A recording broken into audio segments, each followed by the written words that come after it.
Mapumaya Samoa i lena yaso I whiau mga luenga o tiute malava singa sa whianga iai lena yaso whamalo le tawatai whamalo le ngā lulue ai o maia si o tātou tāpua I atu I le tua o le nofo I le mea lilo o iai le silisili ese e mau o ia I le paolo ona au. O te whape atu I le ali. O lo malu o ia, ma lo olo. O lo atua, o te whātua tua ia te ia. Awa o ia, na te lawe ina oe le mai lei a le whaimanu. Ma le wha mai e oti ai. Te o tātou te talo mo le nganga pa ia. A nganga pa iai, wa mātou whaalata lata atu I o luma I le nei tuaso. E watula mātou tāpua inga I lau whio. O loua tunu mau tangata whātua. Sei o mātou sulaina loua ngalelei ma loua lofa whātino I lo mātou ola. Mātou te talo le li ie, e whaia fua la mātou tāpua inga nei, pe au noa malo mafuta mai. Fe soa soani mai le li ie.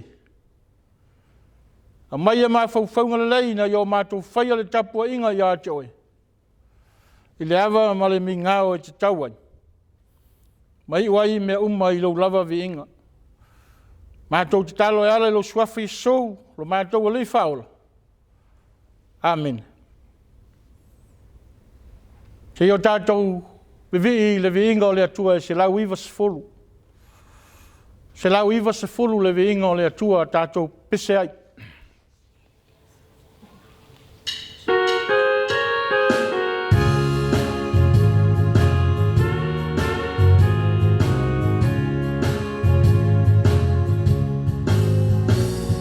Oh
O le whaitawina o le tusi paia.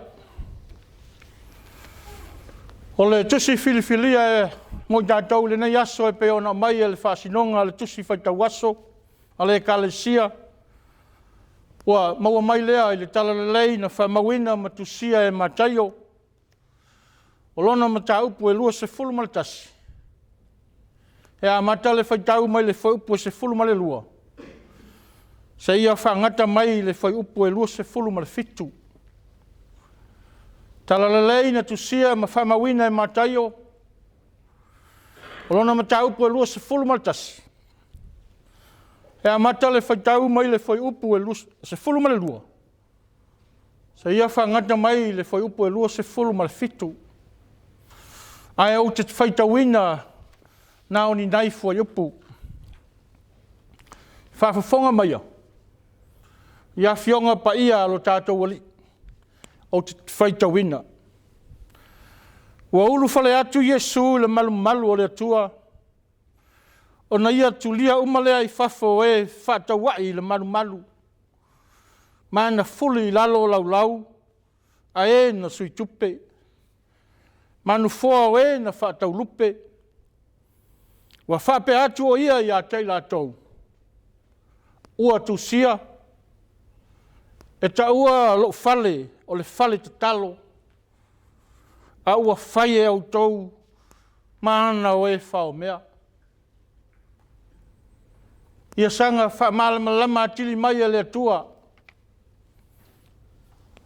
Ilo tātou whaitau ma whalongo longo. Inisi o ana whionga pa ia. Tu mau atu i le atua. Lona viinga o nei maso umai o i le whaavavau e whaavavau lava.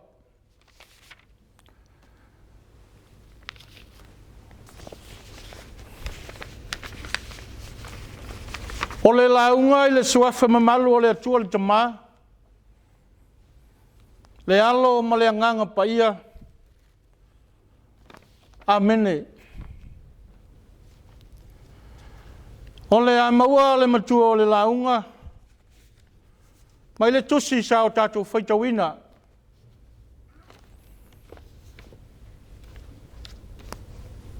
Ma tai o lona mataupu e luas fulu malatasi.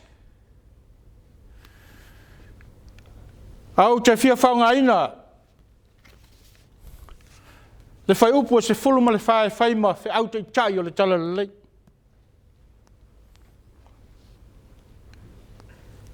O le au toi whaitawina. Ona o mai ai lea ia te ia i le malu malu e tau waso ma e pipili. Ona whamalo lo ia te latou. Ona o mai ai lea ia te ia i le malu malu e tau waso ma e pipili. Ona whamalo lo ia te latou. Ona whai mai lea o le matua o le. A solenei e pe ona o mai le whasinonga le tusi whaitau waso. Whatinonga i te tonu le maru maru. Whatinonga i te tonu le maru maru.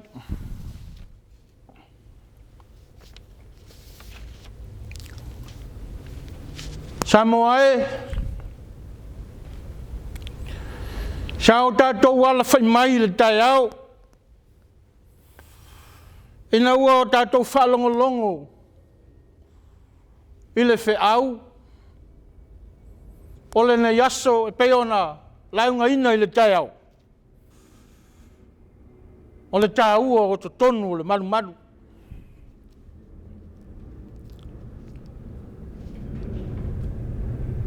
Tamo ai. E fia tuli tuli loa le ufi a sina. E ala ele manatu au tu o le asfaraile le nei. Fai mai le manatu au tu o le nei aso. Whatinonga i te tonu le maru maru. O la le apostolo nu ese. Tau te leilo ea o le maru maru o tau o le atua. O lo nofo fo i le nganga o le atua i te tonu ia te autou.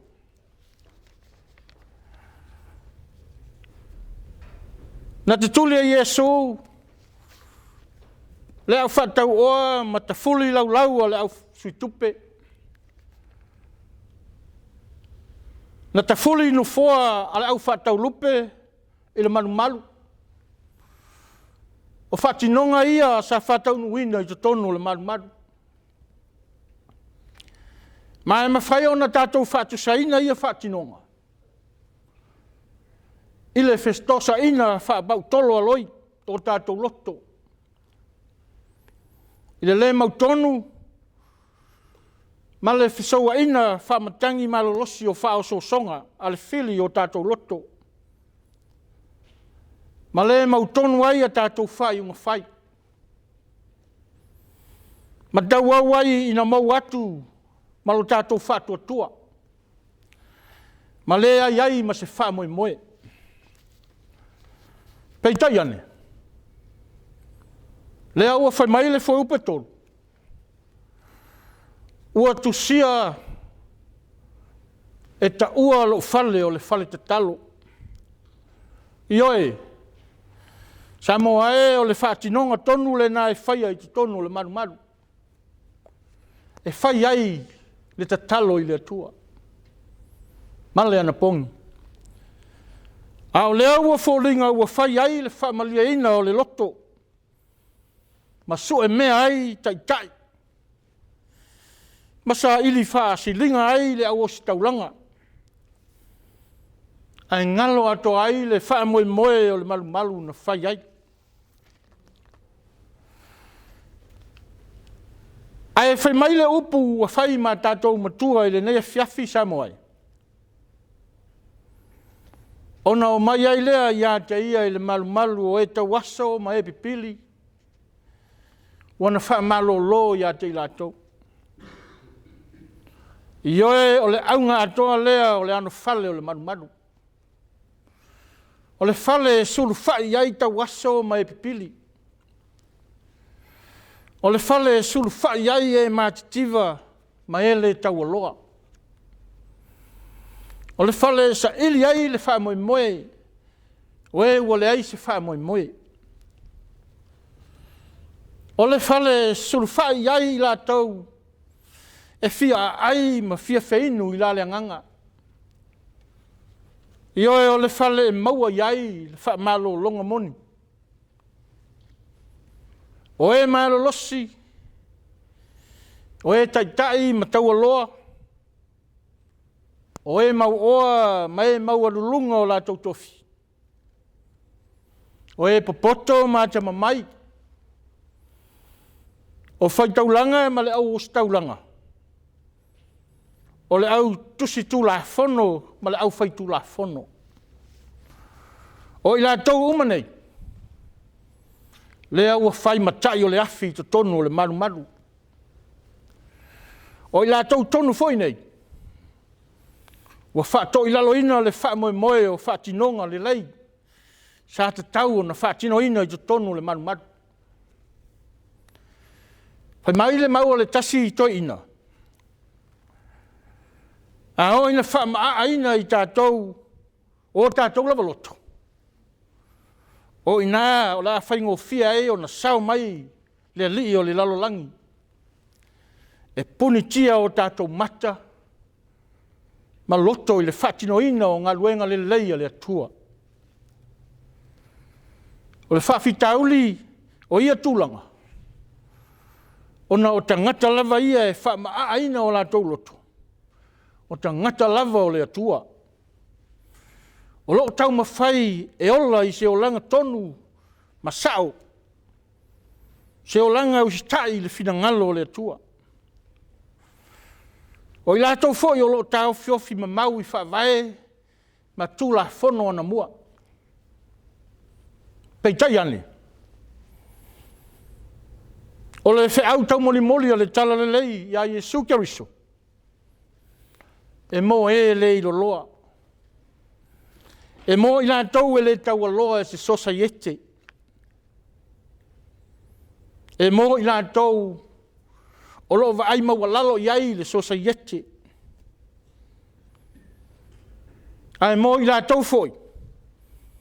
Ua le amana ia ina e le whapotopotonga o tangata soifua.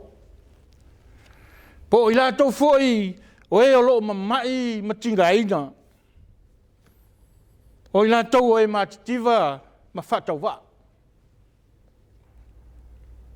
Ma o i lātou tonu ana. Dea ua iai suinga i o lātou o langa. Ua iai se wha moe ola i o lātou loto manganga. Ma ua ofo ina atu a totoa o lātou ola ma soifua mo le ngā luenga ke riso. O i lātou tonu fo ia. Ua suia a totoa o lātou o langa.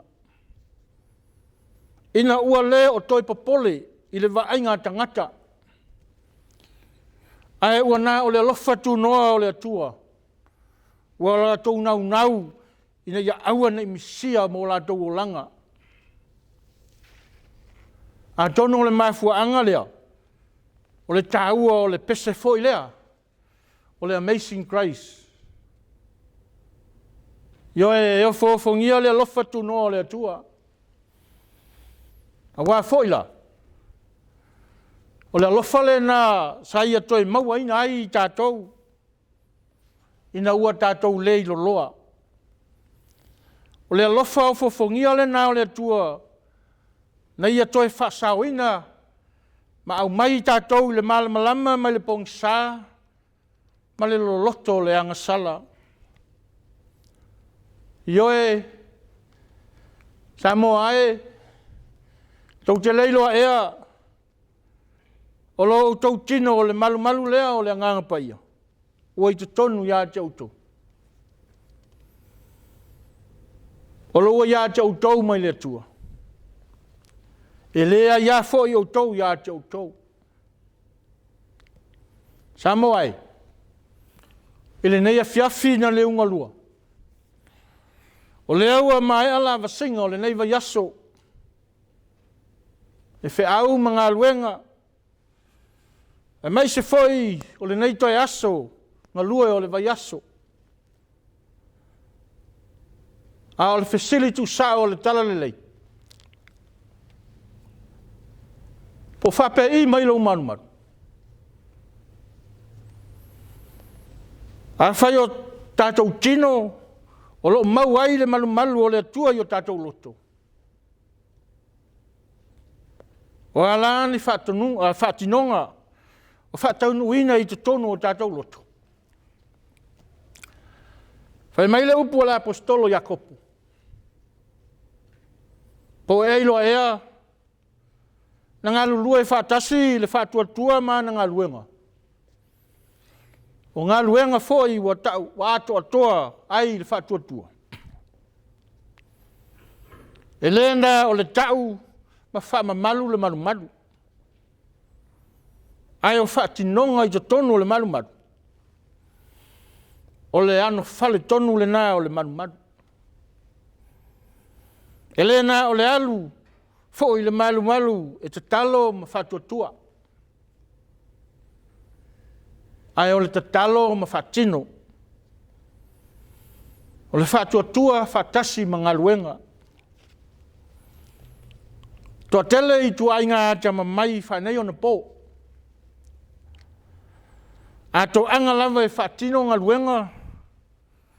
Ma whai uma mea whare lotu. Ia awa lava na i misi se mea. Wa lava fo i le nā e tau le lei ai le whatuatua.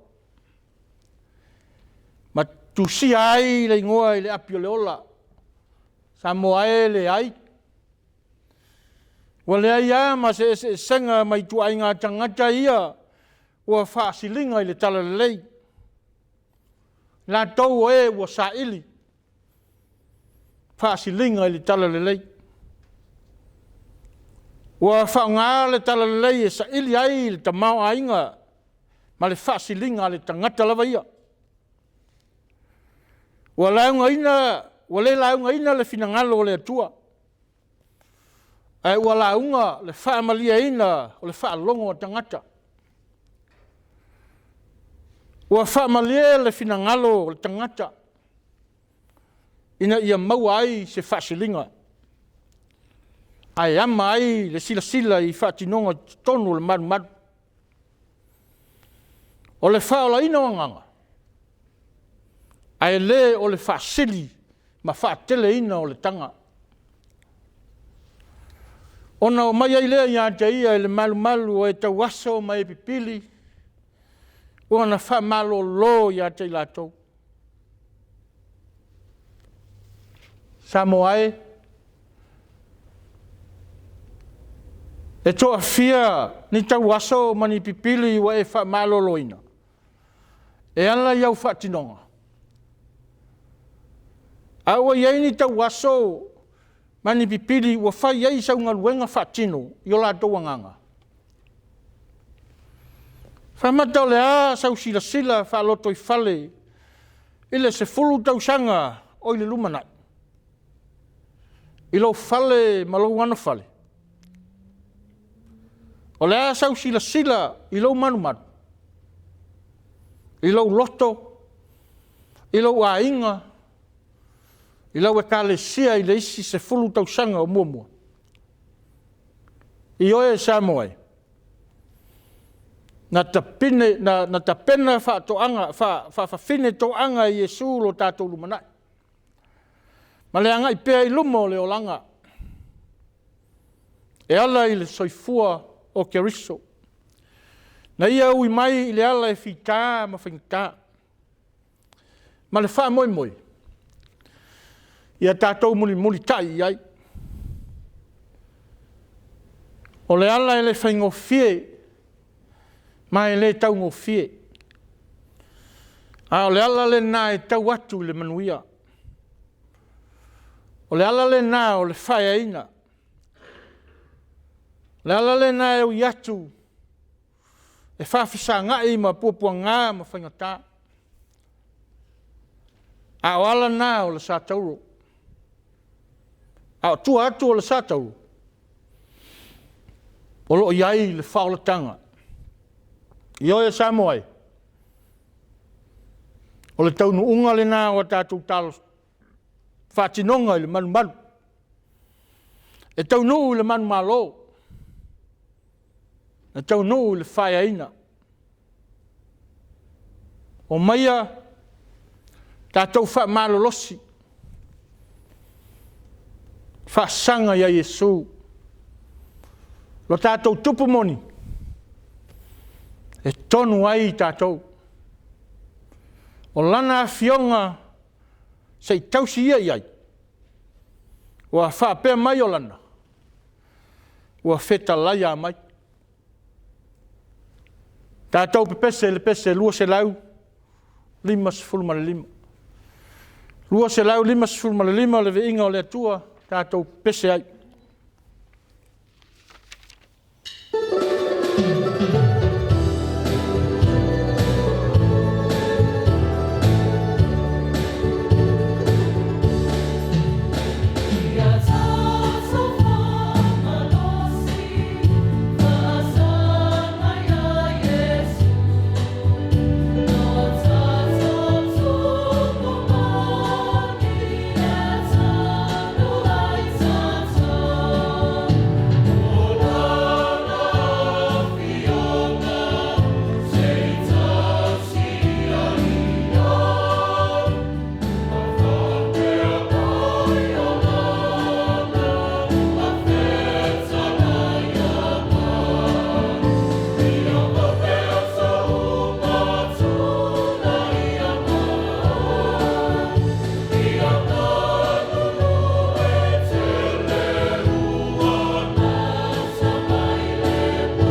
Pa tātou whasanga ati o tātou tālsanga.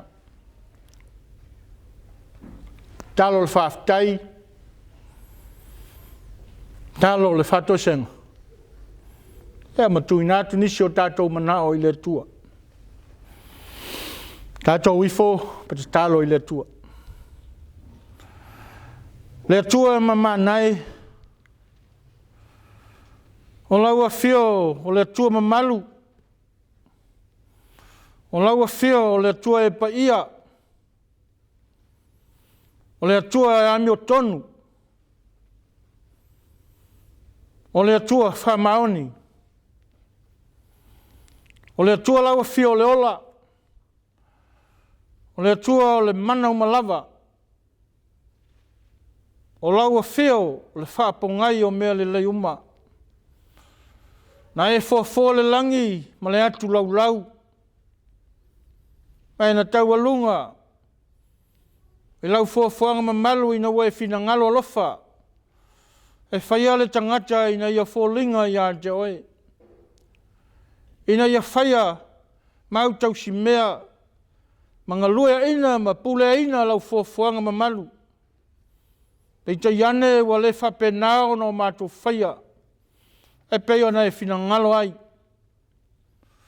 Wa manatu wha mawalunga le tangata. Mawale o ai le vi inga i lau fio. Pei tai o lau alofa ma lau wha maoni. Na e tapena ina ai le awala e toi fiso tai ai i mātou ma lau fio. Nana lea mātou te langona ai le whaafitai tele i lau fio. Ono lau alofa ma lau wha maoni. Wa furi tua mai le nawa yaso, ma ona fo i futia. O lava singa, ma ngaluenga sa whatino le tangata lava ia. I ta tonu o ainga, ta tonu o whalewhai ngaluenga. Au nai o mātou mātitua i ta tonu maota malawa. O lo po le whala, ma ula le ula. Au whea ngai i mātou i whea au mangaluenga masani o le aso ma le aso.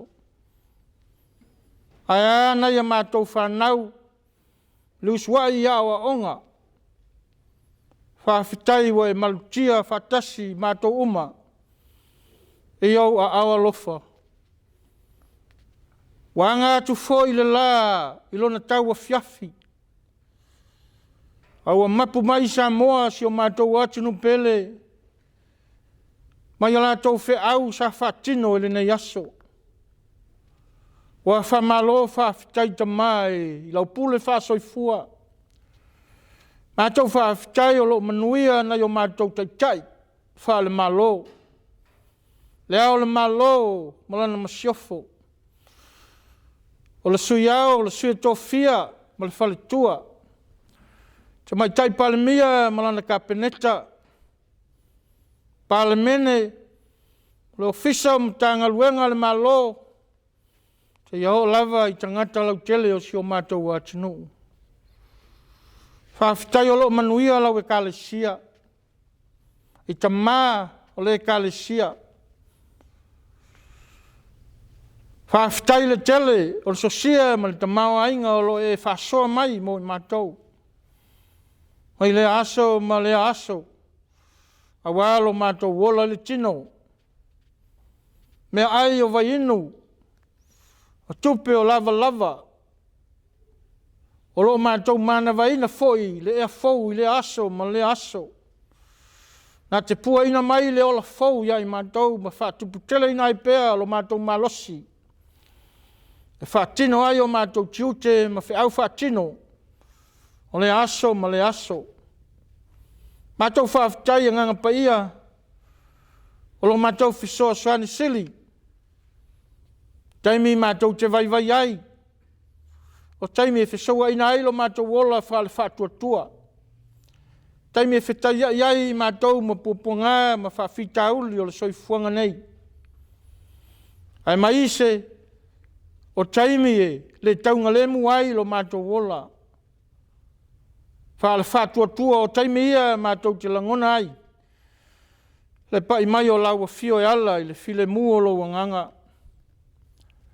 Mātou whaafitai au whionga o mātou whaitawai. Nā te awao, whaatonu, whaasino, whaapoto i mātou i leo pumoni, ma le ami o tonu mai lau whio. A o le taualunga, o le loto whaafitai o le taulanga, na whaatinoina i Iesu i lunga o le sātauro mātanga.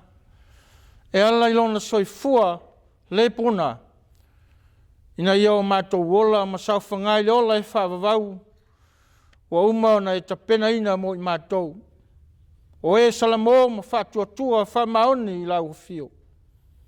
Tu mau i lau whio le viinga o le whamanu, ma le whanetanga, nei e whaavavau lava. Whamanuia lau whio, si o mātou atunu Samoa. Whamanuia i le au ma malu le malo, ma le masiofo. Whamanuia i le sui iau, ma le whalitua. Whamanuia lau whio, le tamaitai pāle mia. Fua ia te ia le soifua lau le lei. Fua ia te ia le poto, ma le mafaufau. Fua ia te ia le lofa e whaatino ai o na tiute. Whaataitai. E taitai ai Samoa i le manuia. Whamanuia i le kapeneta.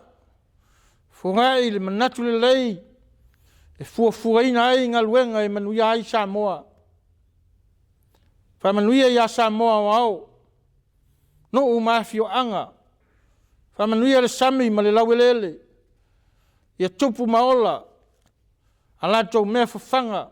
Ai maise o mea tato e tua iai lo latou soifua i aso whaiso. Whamanuia i so se Samoa o lo tala whaauto. I Samoa mātunu e mamau. Mana tua male lofa le lalolangi pua ngatia. O taua ma whewai a inga. Ua le au tuvā. Mea o lo tupu. Mātou mana tua. Le whalawelave whaale nā tura i Hawaii. Mātou moli mawina, wa toa tele, soifua maola, wa mawai. Ia iai lo file mu, mau whananga. I ainga o e sa pele ia i la tou. Wa mawai o la tou soifua. O aio whanua noa, o no le malanga le maliu maleoti. Whanaina i la tou e lau fio. Mātou talo le lie, mātou manatua, whaapitoa lau e kale siao au. Whamanuia e le lau al fonotele. Tai ale kale sia. Tai fono, ma le sui tai fono. Whai lau tusi, ma le tau tupe. Maua ni o lātou finangalo. A wālau e kale siao au. Ine e tupu maola, lau tala le lei. Mātou te talo le ie whamanuia e le kalesia Kirisiano uma i Samoa mātunu mamau. Whamanuia. Le atunu mamau whamanuia i kolisi whawhaiwhia uma. O lo ao tauina ai tama whanau o Samoa a wā le tala le lei. Ma le tala ina o le finangalo o lau fio. Le atu ai. E lasia ma anoai o mātou manao i lau fio. E fia tuina atu. Pe tai le li ie. E vai o mātou manatu. Ai mātou te talitonu e le aise mea i lilo i lau fio. E te sila fia mea lilo. O le ala lea ua mātou whaasifo ai i o luma. Ma le loto ma walalo i lau fio whamangalo Samoa ma ona tangata. Na ona mātou taulangi o Samoa e whaavai i lau fio. O Samoa o tangata Kirisiano peitai. Wa le whapena no mātou whatino le amio o le Kirisiano. Wa tau solomua i o mātou taitai. O na whatupu le wheita ngai. O upu so o na lafo. Wa le mau ai se nofo le lei o mātou tangata Samoa. Wala au i lau fio. Whatupu le loto ma manatu le lei. Ia fua ia i la tau le file mu o lau fio. ai maise o le whiala whani ina ia maua e Samoa se nofo file mu e peo nei fina ngalo ai. Mātou te talo ia vea le malio ke riso i lunga o le Sājauro. Ina ia mama ngalo ai mātou o tangata whatau waa ma le lea atua toa. O mātou mana o ia le li ie. Tasi ai ma le te talo lilo le loto le tangata lava ia. Wa mātou wofo ina atu i la ua fio e whaia iai lo fina ngalo. Ai aua lava o se mātou whatau anau. Ao le manuia ma le file mu o la ua fio le tua le tamaa. Ma le lofa silisili ese o Yesu Keriso lo mātou wa li whaolo. Ile ma le mafutanga whai pēa ma oianga nga paia. Tu mau mai lea i o mātou lunga, ma lunga o lau whanau kerisiano li lalo langi atoa. Nei, e o i le whaavavau, e whaavavau lava. Amen.